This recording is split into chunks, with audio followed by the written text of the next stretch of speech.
Nako Bronny James, magiging malaking problema daw sa China next season. Pero bago yan, isa namang former NBA player ang nagsabi na hindi daw isang contender team ang Lakers. Ayon pa nga kay Jeff Teague sa isang podcast, ay hindi nga daw nito gusto ang pagkakaset up ng kanilang roster kasama itong si D'Angelo Russell sa kanilang kupunan. At si Rui Hachimura naman daw ay isa namang mahusay na player.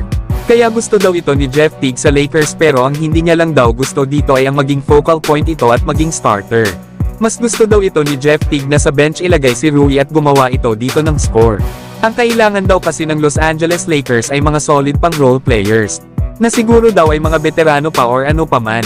Pero sa ngayon ay hindi daw gusto ni Jeff Teague ang Los Angeles Lakers. Yan nga mga idol ang mga sinabi ng former NBA player na si Jeff Teague. Hindi rin naman natin ito masisisi, lalo at ang supporting cast ng Los Angeles Lakers ay inconsistent sa kanilang performance.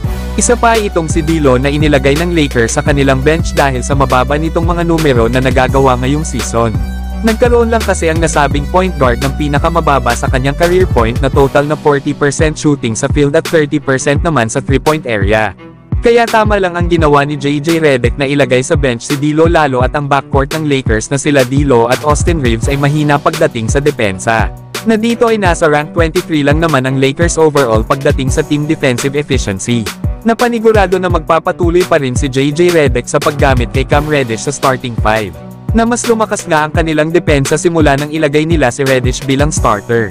Pero kayo mga idol, ano ang masasabi nyo sa mga pahayag ni Jeff Teague sa Los Angeles Lakers? Samantalang ang anak naman ni LeBron na si Bronny James ay nag-debut na nga dito sa G League sa kupunan ng South Bay Lakers. Present nga dito ang kanyang mga ka-teammates na sila D'Angelo Russell, Anthony Davis at ang kanyang ama. Nanood nga din itong si Coach JJ Redick. Nandoon nga rin pala ang ina ni Bronny na si Savannah at ang nakababatang kapatid nito na babae. Pero itong si Bronny ay nag-struggle sa unang laro nito sa South Bay Lakers. Bagamat nakuha ng kanilang kupunan ang panalo laban sa Salt Lake sa score na 110-96, ay patuloy pa rin na hinahanap ni Bronny ang kanyang rhythm. Gumawa lang kasi si Bronny kanina ng 6 points, 3 rebounds, 4 assists, 2 steals at 1 block. Meron lang naman ito na 2 out of 9 sa field goal at 0 out of 4 naman sa 3-point area. At meron din itong 5 turnovers kanina, kaya hindi pa ganun kaganda ang mga numero ni Bronny. Na may mga fans pa nga na nagsabi na magiging malaking problema daw si Bronny sa China next season. May nagsabi naman na dapat daw kunin ang spot ni Bronny sa kung sino man ang mas deserve dito. May nagsabi din na ito na daw si Bronny at handa na nga daw itong mag-improve sa kada laro. Pero mga idol, hindi naman tayo dapat mag-expect ng malaki para sa isang player na na-draft ng Lakers bilang pang 55 overall pick sa NBA draft. Lalo at isang season nga lang itong naglaro sa college sa kupunan ng USC. Kaka-recover lang din ni Bronny mula sa natamo nitong cardiac arrest sa kanyang freshman year sa college.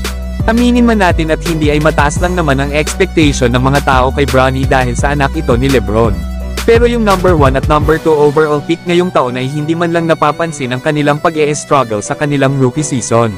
Kaya matatawag talaga na scapegoat itong si Bronny para sa mga top pick sa NBA draft dahil kay Bronny nakatuon ang atensyon ng mga NBA fans at media.